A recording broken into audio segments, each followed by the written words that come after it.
주일 저녁마다 남은 자의 믿음에 대한 시리즈를 함께 은혜를 나누고 있습니다. 오늘 저녁의 기도 제목은, 말씀 제목은 바벨론 포로 전 시대의 남은 자들 중에 예레미야에 대한 믿음을 함께 나누도록 합니다. 자, 여러분 예레미야 잘 아시죠? 유다가 멸망하기 직전에 나라가 국운이 다해서 이제 멸망할 때가 되어서 많은 사람들이 시험 들고 낙심하고 절망하고 하나님을 떠날 때, 그래도 나라가 망함에도 불구하고 끝까지 믿음을 지키고 남아있었던 사람, 대표적인 한 사람이 바로 예레미야입니다. 사랑하는 성도 여러분, 오늘 이 시대에 끝까지 믿음의 자리에 남아있으시기를 주의 이름으로 기도하고 축복합니다. 특별히 이 밤에 주의 성전에 하나님 전에 남아서 예배하는 여러 성도님들을 축복합니다. 예레미야 하면 붙이는 수식어가 있습니다. 흔히 예레미야를 일컬어서 따라서 하십니다. 눈물의 선지자라고 그렇게 부릅니다. 성경에 보시면 눈물을 흘린 사람들이 참으로 많이 등장합니다. 한나의 눈물은 어떨까요? 성전에서 하나님 앞에 닭똥 같은 눈물을 뚝뚝 흘리며 하나님께 기도했던 한나의 눈물은 자식을 위한 어미의 눈물의 기도였습니다. 그런가 하면 라헬의 눈물이 있습니다. 남편의 사랑 때문에, 남편의 사랑을 받지 못한 여인의 그 안타까운 마음, 그래서 남편의 사랑을 위해서 흘리는 라헬의 눈물이 있고요. 그런가 하면 욥의 눈물이 있습니다. 극심한 질병에 걸려서, 그래서 질병의 고통으로 하나님 앞에 흘리는 욥의 눈물은 어떠한가요? 그런가 하면 다윗의 눈물이 있습니다.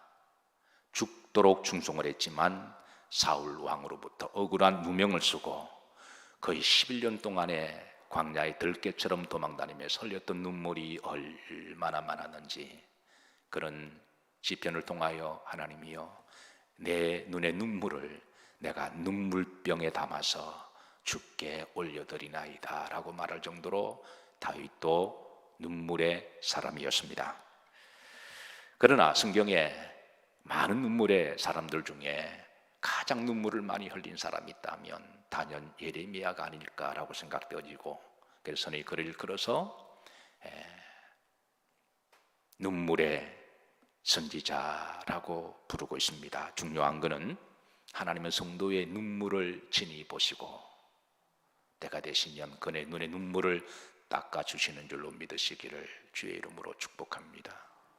저는 계시록 21장 4절 말씀 중에 말씀 읽을 때마다 위로가 되는 것은, 하나님이 우리가 먼 날 하나님의 장막에 가서 그때 이 땅에 흘렸던 모든 눈물을 하나님이 친히 닦아주신다 그러셨어요. 성도가 주의 전에 흘리는 눈물을 하나님이 귀히 보시는 줄로 믿으시고 성전에서 주를 위해서 기도하는 그 눈물이 하나님의 은혜의 영적인 자양분이 되어서 때가 되면 하나님이 열매를 맺게 하실 줄로 믿으시기를 주의 이름으로 축복합니다. 예레미야 애가 3장 48절입니다. 여기 보시면 예레미야를 위해 눈물의 선지자라고 명하는지 여기 잘 나타나고 있는데요. 자, 다 같이 한번 합독하십니다. 딸, 내 백성의 파멸로 말미암아 내 눈에는 눈물이 시냇물처럼 흐르도다. 일종의 비유법이죠. 은유법입니다. 시냇물이 계속해서 졸졸 흘러가듯이 지금 예레미야 눈에는 눈물의 시냇물이 되어서 눈물이 계속 흘러내리고 있음을 그렇게 고백한 내용입니다. 49절 이어서 예레미야는 이렇게 하나님께 기도합니다. 합독합니다. 내 눈에 흐르는 눈물이 그치지 아니하고 쉬지 아니하며 그랬습니다. 그런데 예레미야가 무엇 때문에 울었을까요? 여러분은 어떠하십니까? 우리가 살아가다 보면 눈에 눈물을 흘릴 때가 들어있어요. 눈물 없이 살아가는 사람이 있을까요? 그런데 예레미야가 무엇 때문에 울었는지 바로 이제 38절에 예레미야가 3장 48절에 여기 대해서 이제 밝히고 있는데요. 한번 보십시다. 합독합니다. 딸, 내 백성의 파멸로 말미암아 내 눈에는 눈물이 시내처럼 흐르도다 그랬습니다. 여기에 딸 때문에 울었다라고 이야기를 해요. 근데 여기에 대한 두 가지 주의가 있습니다. 여기에 딸은 누군가? 첫째, 예레미야의 자식이다라고 보는 주의가 있고요. 두 번째는 유다 민족으로 보는 주의가 있습니다. 자, 둘 중에 어느 것이 더 설득력 있다고 생각하시나요? 예, 들리지는 않지만 여러분 답이 맞는 것 같아요. 첫 번째, 딸은 아닙니다. 왜냐하면 이때 예레미야는 아직 결혼하지 않았기 때문에, 이때 예레미야 나이가 20대 초반 정도였기 때문에 예레미야는 평생 독신으로 살아갑니다. 그래서 그에게는 자식이 없었어요. 그렇다면 여기에 딸은 누구를 말할까요? 바로 유다를 이야기를 합니다. 흥미로운 것은 유다를 딸로 그렇게 비유를 하는데요. 문법적으로 유다, 예루살렘은 여성명사입니다. 그래서 문법적으로 비유할 때에 유다를 딸로, 예루살렘을 딸로라고 그렇게 표현하기도 해서, 그래서 여기에는 바로 예레미야가 자신의 민족 예루살렘, 유다를 향하여 그렇게 부른 호칭인데요. 그런데 왜 이 딸이라고 그렇게 말했을까요? 성경에 보면 가끔 하나님의 마음을 사람에 담아 표현할 때가 있는데, 이런 경우를 신인 동형 썰띠올이라고 그렇게 신학적으로 좀 복잡하지만 그렇게 표현하기도 해요. 그러니까 하나님 마음을, 누구의 마음을 담아서 그렇게 드러내는데, 지금 결혼도 하지 않는 이 예레미야가 바로 유다를 향하여 딸, 내 백성 유다의 멸망으로 말미암아, 이 마음은 곧 예레미야의 마음은 하나님의 마음을 담아 표현했다라고 하는 것이죠.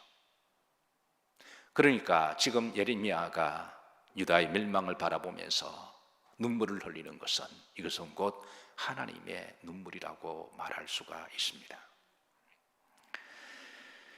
자, 그런데 이 예레미야의 눈물은 어디서 많이 본 듯한 그런 모습입니다. 신약 성경에 와서 보면 이 자녀를 향하여 예루살렘을 향을 흘리는 그 눈물에, 그 아버지의 눈물이 곧 누구의 눈물로 연상이 되나요? 성경 어느 정도 아시는 분이라면 자연스럽게 오버랩이 될 텐데요. 그게 바로 예수님의 눈물이죠. 누가복음 19장 41절입니다. 다 같이 한번 합독하실까요? 가까이 오사 성을 보시고 우시며, 여기 성은 예루살렘을 말씀하고 있습니다. 42절에 이르시되 너는 오늘 어디에 관한 일을 알았더라면, 평화에 관한 일을 알았더라면 좋을 뻔하였거니와 지금 내 눈에 숨기졌도다. 지금 예루살렘은 평화스러운 삶을 살아가고 있지만 곧 유다의 불신앙과 죄악 때문에 하나님께서 유다를 멸망시키기로 작정하신 거예요. 근데 아직까지는 유다 민족은 영적으로 어리석어서 철이 없어서, 영적으로 분별하는 눈이 없어서 유다가 멸망하지 않을 것이라고 생각하고 철없이 세속화되어 있을 때, 예수님께서 너희들이 만약에 멸망한 일에 관하였더라면 지금처럼 하지 않았을 것이다 라고 탄식하며 우시면서 하시는 말씀인데요, 마태복음에서는 좀 더 심정적인, 주님의 심정적인 말씀을, 가슴에 있는 속에 있는 말씀을 드러내십니다. 그게 바로 37절인데요 다 같이 한번 합독하실까요? 예루살렘아 예루살렘아, 선지자들을 죽이고 내게 파송된 자들을 돌로 치는 자여, 암탉이 그 새끼를 날개 아래 모음같이 내가 내 자녀를 모으려 한 일이 몇 번이더냐. 그러나 너희가 원하지 아니하였도다. 암탉이 병아리 품듯이 그렇게 주님께서 우리를 품으시는데, 너희들이 그것을 벗어버리고 떠나서 멸망의 길로 그렇게 가는 모습을 보며 주님께 흘리는 그 눈물, 이 눈물은 바로 예레미야의 눈물이었습니다. 예레미야는 역사적으로 북이스라엘이 아수르 제국에 의해서 멸망당하는 것을 두 눈을 똑똑히 목격했습니다. 근데 문제는 이제 남아있는 유다가 북이스라엘이 멸망당하는 것을 보고 북이스라엘의 불신앙의 길로 가지 아니하고 믿음의 길로 끝까지 남아있는 성도의 믿음을 지키면 하나님이 지키고 보호하실 거라고 하는 하나님의 약속의 말씀을 주셨음에도 불구하고 저들은 북이스라엘이 간 불신앙의 길로, 세속의 길로, 죄악된 길로 마치 줄 서서 나란히 따라가듯이 따라가는 모습을 보고, 그래서 유다 백성을 향하여 너희들이 이미 망한 북이스라엘의 불신앙과 죄악의 길로 하나님으로부터 점점 멀어지면 유다도 이렇게 멸망할 것이라고 예언하면서 그렇게 눈물을 흘리면서 그렇게 호소를 하고 있어요. 그러나 결국은 유다도 그 길로 가게 됩니다. 사랑하는 성도 여러분, 오늘 시대에 세속화라고 하는 큰 물결이 세상을 휩쓸어 지나가고 노아 시대처럼 소돔과 고모라처럼 많은 교회를 삼키고, 그래서 이미 저녁 예배는 다 없어졌잖아요. 기도의 자리도 점점 사라지고 예배의 자리가 덤성덤성 비어간 오늘의 시대에, 그러나 끝까지 믿음의 자리를 지키고 신앙으로 남아있는 자들은 복이 있는 줄로 믿으시기를 주의 이름으로 축복합니다. 저는 우리 영일교회가 끝까지 믿음과 기도가, 예배가 남아있는 교회가 되기를 기도하고 소망합니다. 자, 중요한 것은 이런 유다가 멸망당하기 직전에 하나님은 예레미야를 콜링하세요. 예레미야 1장 4절입니다. 다 같이 한번 합독하십니다. 여호와의 말씀이 내게 임하니라 이르시되 내가 너를 모태에 짓기 전에 너를 알았고 내가 배에서 나오기 전에 너를 성별하였고 너를 여러 나라의 선지자로 뭐 했노라? 세웠노라. 이 말이 예레미야라는 뜻입니다. 그러니까 예레미야 이름의 뜻은 야는 야훼의 약자 축어거든요. 그러니까 야훼께서 예레미 세웠다라는 뜻을 가지고 있어서 예레미야는 하나님이 세운 사람입니다. 오늘 시대에 여러분 끝까지 믿음의 자리를 남아있는 자가 하나님이 남겨두신 자, 하나님이 세우신 자, 하나님이 소명을 주신 오늘 이 시대의 예레미야가 여러분들인 줄로 믿으시기를 주의 이름으로 축복합니다. 자, 이 소명을 받은 예레미야의 반응입니다. 6절입니다. 다 같이 합독하십니다. 내가 이르되 슬프도소이다. 주 여호와여 보소서 나는 아이라 말할 줄 알지 못하나이다 하니, 하나님의 이 부르심 앞에 예레미야는 반응은 두 가지입니다. 첫 번째, 슬프다라고 고백을 해요. 이중적 의미가 있는데요, 사실은 하나님이 친히 찾아오셔서 말씀하시고 그러면 그거는 기쁨이죠. 그건 감동이잖아요. 자, 여러분들이 기도하는데 성령께서 빛을 조명하셔서 주의 음성이 들리며 하나님 빛이 여러분 가운데 충만히 휩싸이게 되며 하나님이 내 기도를 들으셨고 하나님 나를 찾아오셨고 나를 안으셨다. 그러면 그게 슬픈 일일까요? 그거는 기쁜 일일까요? 왜 대답을 안 하시나요? 그건 감동이죠. 하나님이 내 기도를 들으셨다. 하나님이 나를 사랑하신다. 하나님 나를 지켜보고 계신다. 나는 하나님의 백성이다. 여기에 대한 무한한 감동과 은혜와 환희가 있을 거예요. 그런데 지금 예레미야는 이게 기쁜 것이 아니라 슬프다라고 고백하고 있습니다. 그것은 바로 하나님의 성도로 살아가야 할 사명감에 대한 두려움 때문에 그리했습니다. 이것은 매 시대마다 부르심을 받은 성도들의 이중적인 신앙의 심리적 자세인데요, 하나님 앞에 부름을 받았다고 하는 영광스러운 일이지만 그 콜링 앞에 믿음으로 정말 신앙의 정체성을 잃지 아니하고 살아간다고 하는 것은 결코 만만한 일은 아닙니다. 그래서 예레미야는 내가 슬프도소이다 라고 반응을 하죠. 다시 1장 5절 말씀 보시면 여기 보면 하나님이 예레미야를 세우는데 그 앞에 뭐로 세웠다? 선지자로 세웠다 하세요. 또 그 앞에 형용사구가 또 있습니다. 어떤 선지자로? 여러 나라의 선지자로. 선지자는 이 프라펫이라고 하는 사람은 단순하게 예언적인 하나님 말씀을 전할 뿐만 아니라 선포한 대로 그렇게 살려고 노력하고 애를 쓰는 사람을 이야기를 하죠. 그런데 지금 유다가 불신앙과 죄악과 세속으로 빠져들어가고 있습니다.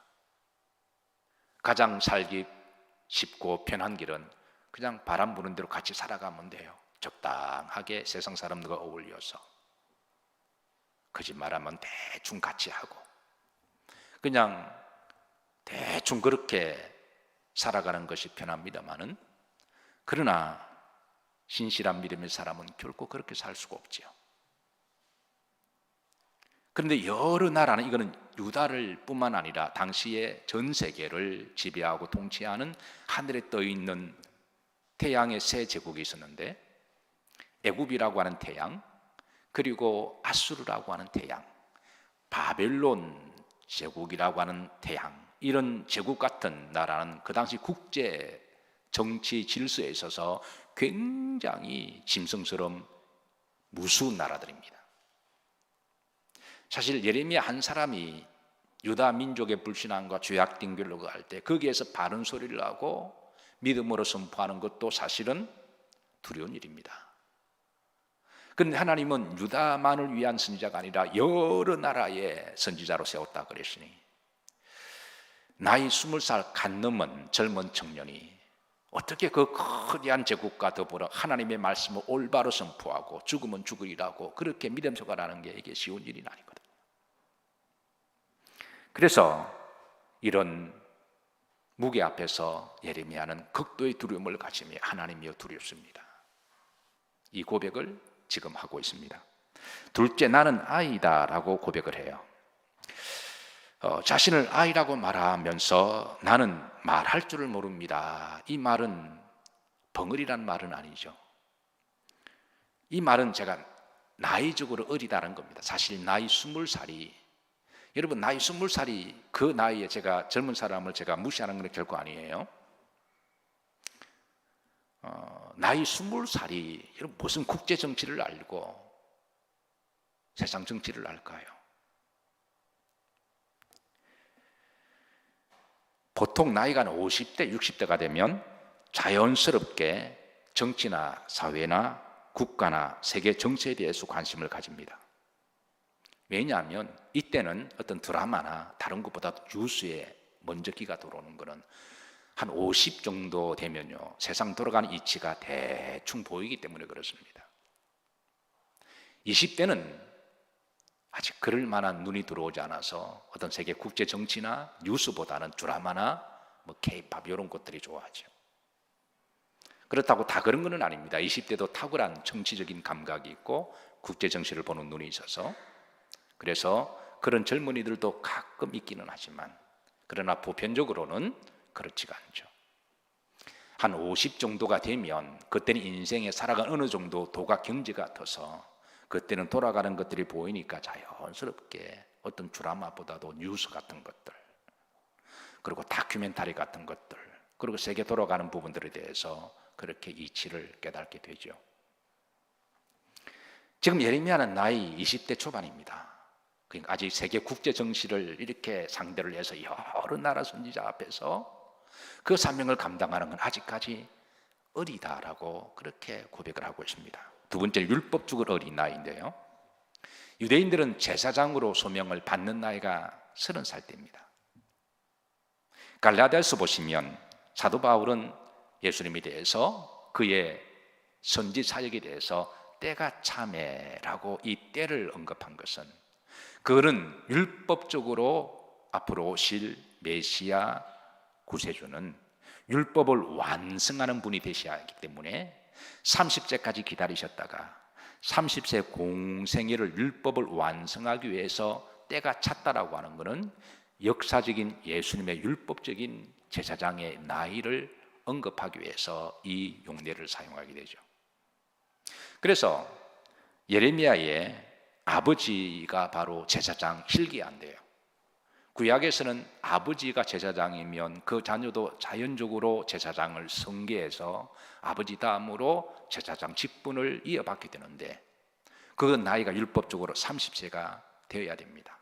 근데 하나님이 예레미야를 부르셨잖아요. 근데 자기 나이가 20대 초반이니까 자기는 아직까지 율법적으로 제사장의 소명을 받기에 나이가 어립니다라고 고백을 한 거죠. 그러나 사실은 예레미야의 마음속에 있는 이 하나님의 소명 앞에 거절하는 것은 근본적인 이유가 바로 그의 마음속에 숨어 있는 두려움, 무서움 때문이었습니다. 예레미야 1장 6절 다시 한번 합독하시죠. 내가 이르되 슬프도소이다. 주 여호와 여보소서, 나는 아이라 말할 줄 알지 못하나이다 하니. 사실 이 근본적으로 이 두려움은 사실은 사람들 앞에 잘 드러내놓기를 원치 않습니다. 사람은 다 강한 척하죠. 무섭지 않은 것처럼 그렇게 합니다만은, 그러나 그 깊은 내면 속에 누구나 다 두려워하는 것들이 뱀처럼 자리 잡고 있습니다. 하나님께서 이 예레미야의 반응을 보시고 두 번째 콜링을 하십니다. 하나님이 두 번째로 예레미야에게 말씀하시기를, 첫 번째, 예레미야야 너는 스스로 아이라고 말하지 마라. 자, 7절입니다. 합독합니다.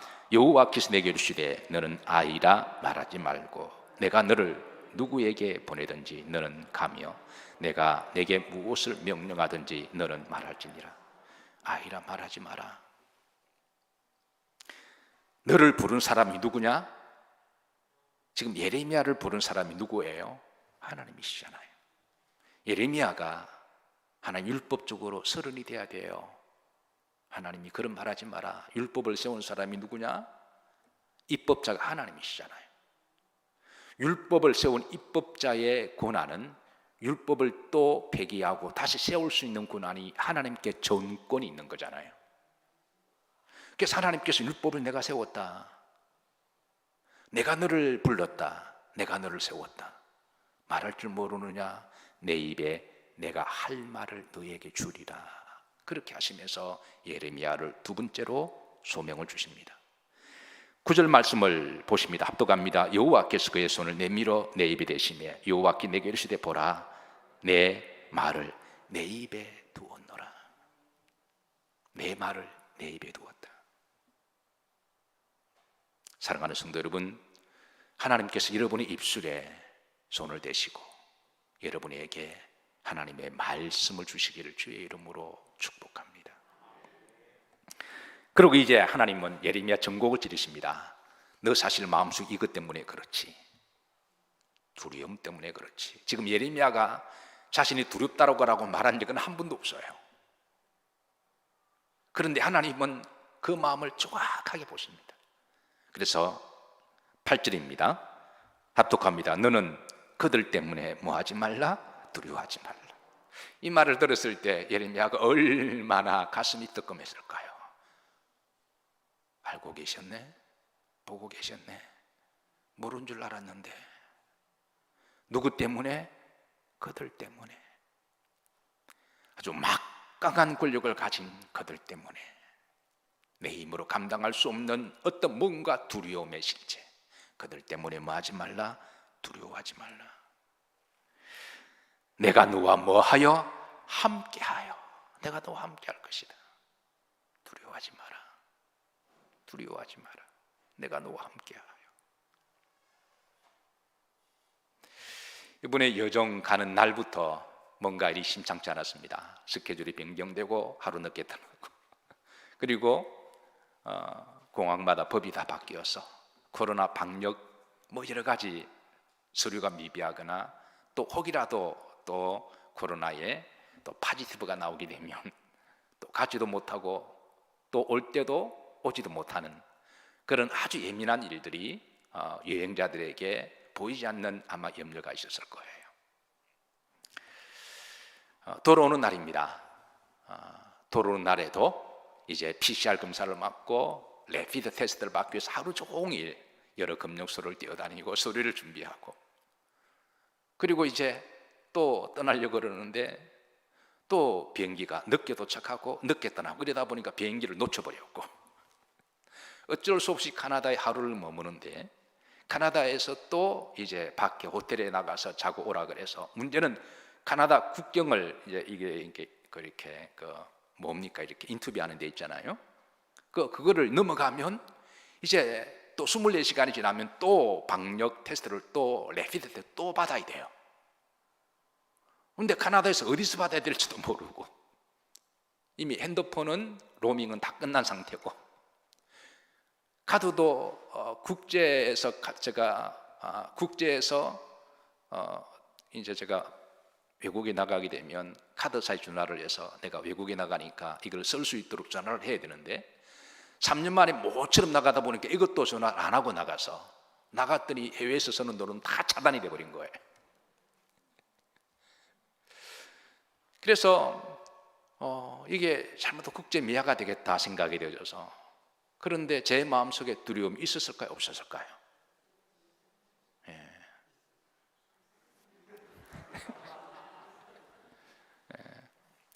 그런데 아무래도 남자보다 여성들의 감성이 좀 더 예민하잖아요. 그런데 집사람이 왠지 모르게 불안해합니다. 걱정해하고 염려해서. 그래서 혹시나 돌아가지 못하면 어떻게 될까? 돌아가야 주일날 성도를 뵙고 또 반가운 만남, 또 우리는 사명이 있으니까. 그래서 염려를 하길래 제가 이렇게 가만히 보다가, 제가 사실 저도 두렵기는 한데 제가 집사람에게 안 두려운 척하면서 이렇게 말을 했습니다. 왜 두려워하시나요? 따라서 하십니다. 위에는 하나님이 계시고 옆에는 남편이 있고. 제가 그 이야기 나를 한번 쓱 보더니 더 불안한 것 같아요. 그리고 뒤에는 성도들의 기도가 있다. 그러니까 아멘 그러더군요. 위에는 하나님이 계시고 옆에는 사랑하는 사람이 있고, 없어도 너무 실망하지 마시길 바랍니다. 그 인간이 그 인간이니까. 그러나 분명하게 뒤에는 나를 위해서 기도하는 분이 계시다. 예레미야가 두려워하니까 두려워하지 말라, 내가 너와 함께 하리라. 여러분, 잠깐 지금 여러분을 가장 두렵게 하는 것이 뭐가 있나요? 한번 생각해 보시죠. 지금 여러분을 두렵게 하는 것이 뭐가 있나요?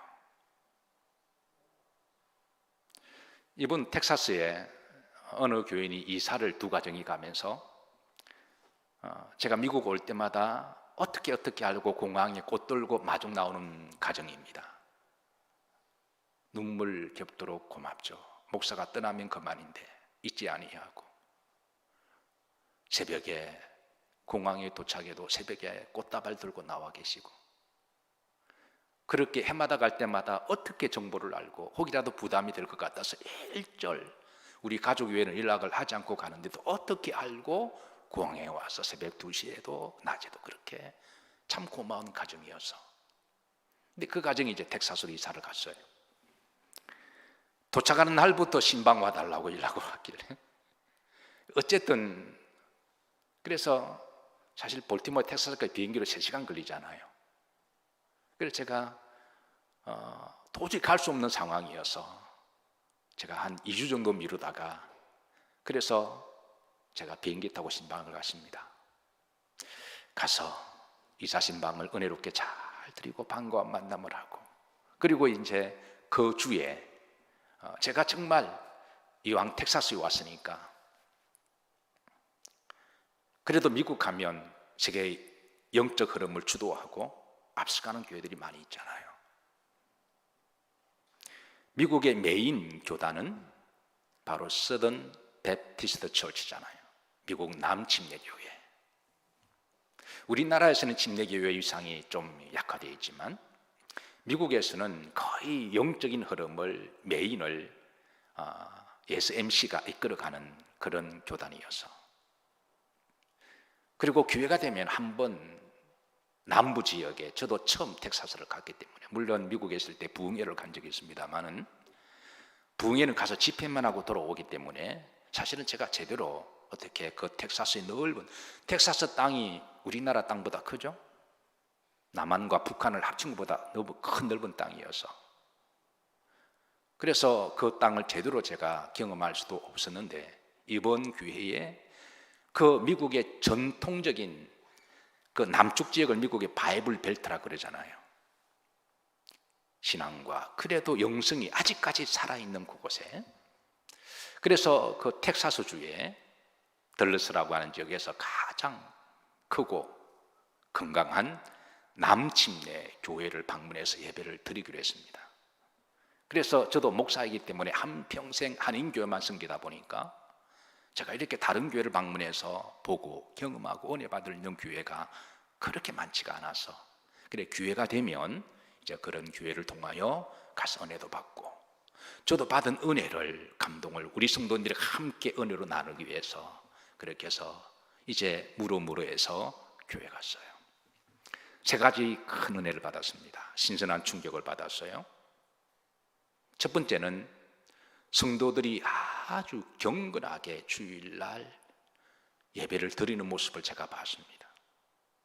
어린아이부터 어른에 이르기까지 모든 사람들이 다 정장을 하고, 서구 쪽으로 제가 가서 이제 휴가 때 예배를 참석해 보면요, 세들백 교회 리고렌 목사님이나 앞서가는 교회죠.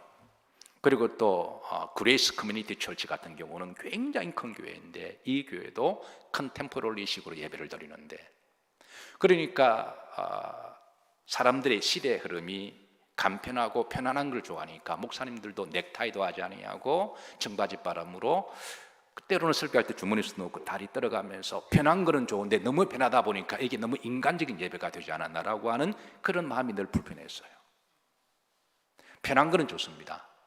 그러나 편한 거는 좋은데 우리가 그 편함을 넘어서 자유를 잘못 사용하면 방종이 되잖아요. 그래도 우리가 하나님께 지켜야 될 예가 있고 법도가 있고 품위가 있는데, 하나님 앞에 가장 정성스럽게 귀하게 우리가 몸과 마음으로 예배드리는 것이, 그게 바로 성경이 요구하는 몸의 제사가 아닌가요? 그런데 어떤 분들은 미국에 다녀오셔서 그런 편한 교회만 보시고 설교하실 때 주머니 손 놓고 넥타이가 하는 것이 마치 시대를 앞서가는 것처럼, 그럴 때마다 참 마음이 좀 안타까움이 없잖아 있었어요.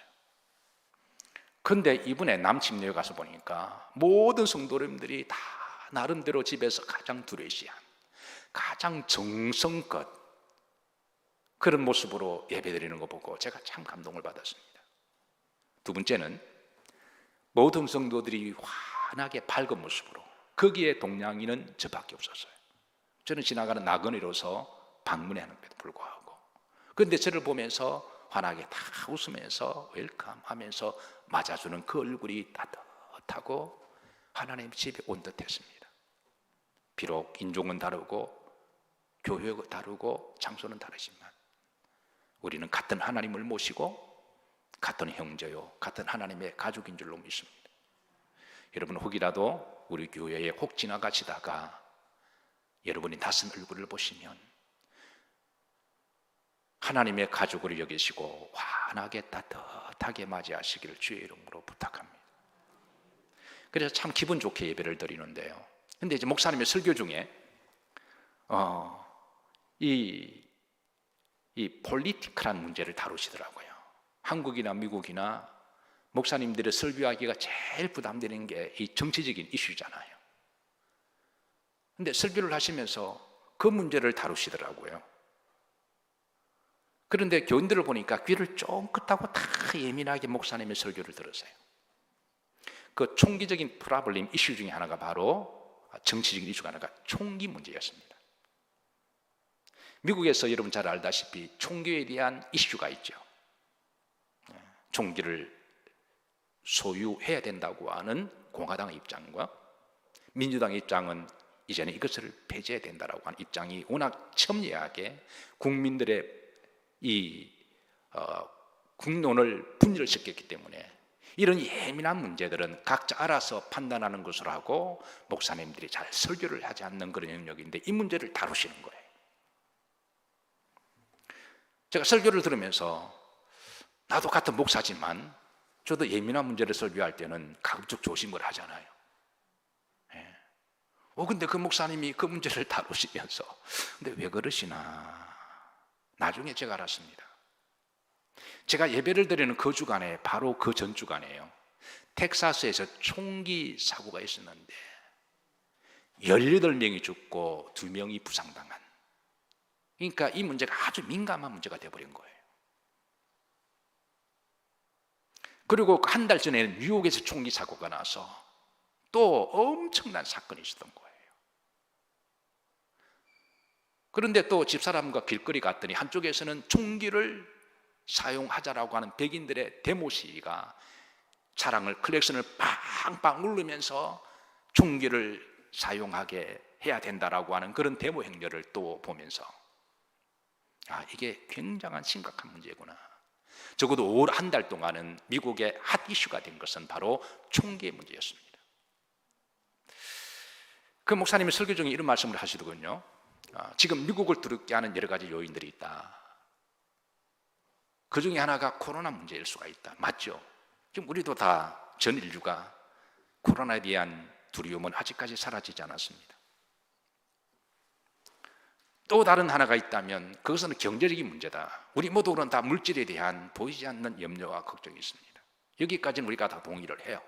그런데 그 목사님이 총기를 말씀을 하셔서, 근데 여러분 우리나라는 총기에 대한 두려움이 있나요 없나요? 여러분 총기 때문에 길 지나가다가 누가 총 맞을 생각해 본 적 있나요? 전혀 없습니다. 우리는 총에 대한 두려움이 전혀 없습니다. 자유합니다. 우리나라 좋은 나라입니다. 복받은 나라. 만약에 우리나라가 총기를 소유할 수 있는 법이 제정되면 어떻게 될까요? 아마 여러 사람 죽어나가지 않았을까? 근데 미국은 그 문제가 두려운 문제가 된 거예요. 여러분 잘 알다시피 특별히 텍사스라고 하는 지역은요, 총기에 대해서 적극적으로 합법적으로 권장하는 주잖아요. 미국 이민자들이 텍사스의 그 광야 같은 험악한 지역을 살면서 기본적으로 그들의 생각은 내 가정을 지키는 것은 국가가 아니라 우리 스스로다라고 하는 인식이 있습니다. 물론 국가가 나라를, 가정을 지켜줘야 되지만 워낙 땅덩어리가 넓다 보니까 누가 도둑이 강도가 들어오면 신고하고 경찰이 오는 순간에 다 죽고 다 도둑 맞을 수가 있으니까 그들의 머릿속에는 국가가 나를 보호하는 것보다도 우리 가정은, 내 사랑하는 가족은, 내 자녀와 내 재산은, 내 땅은 누가 지킨다? 내가 지킨다. 이게 저들의 시민법의 첫 번째의 권리를 가지고 있습니다. 그래서 이런 그 시대적 분위기 때문에 이제 총기를 소유하는 것이 그들의 재산과 생명을 지키는 안전장치로, 강도나 죽음에서부터 지키는, 강도의 두려움으로부터 지키는 안전장치로 총기를 사용하도록 법을 정해서 누구나 다 총기를 가지고 살게 되었는데, 아이러니하게도 그 총기 때문에 지금 두려워하고 있던 거예요. 이게 참 아이러니하죠. 두려움을 없애기 위해서 안전장치로 총을 소유했는데 이제는 그 총 때문에 두려움을 받는 세상이 되었습니다. 전쟁에 대한 두려움 때문에 인류는 핵을 만들었습니다. 핵을 만들고 핵을 보유하면 더 이상 전쟁의 두려움이 없을 거라고 생각했는데, 근데 지금 그 핵 때문에 전 인류가 핵핵거리고 있습니다. 이게 아이러니한 거죠. 제가 그 설교를 들으면서 목사님이 그러셨기 때문에 이런 설교를 하셨고, 목사님이 총기의 두려움 때문에 설교한 모든 성도들 귀를 쫑긋하게 세우면서 예민하게 들으시더라고요. 우리와 좀 거리가 있는 이야기지만, 그러나 동일하게 우리에게도 또 다른 종류의 두려움이 있지 않나요? 어떤 사람은 돈에 대한 두려움이 있습니다. 그래서 열심히 돈을 벌기 위해서 목숨 걸고 돈을 많이 벌었습니다. 그런데 아이러니하게도 돈을 많이 벌었는데 돈 때문에 또 두려움이 온 거예요.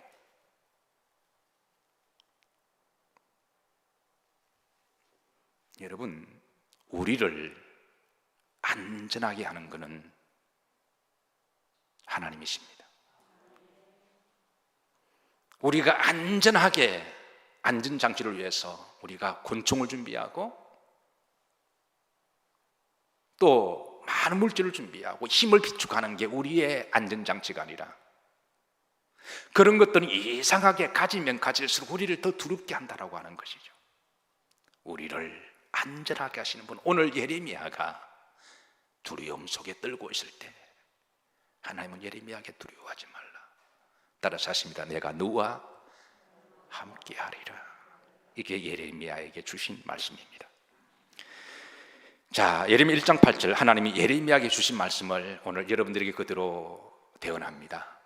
그리고 나에게 주신 말씀으로 여러분 이 말씀을 받으시고 다시 한번 합독하실 때 가로 안에 여러분 이름을 넣으셔서 이번 한 주도 하나님과 함께 하시고 여러분을 두렵게 하는 두려움 속에 두려워하지 마시고 강하고 담대하시기를 주의 이름으로 축복합니다.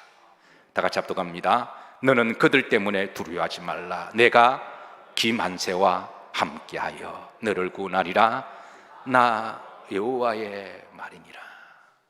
사람의 말로 듣지 마시고 여러분을 사랑하시는 주의 말씀으로 들으시기를 주의 이름으로 축복합니다.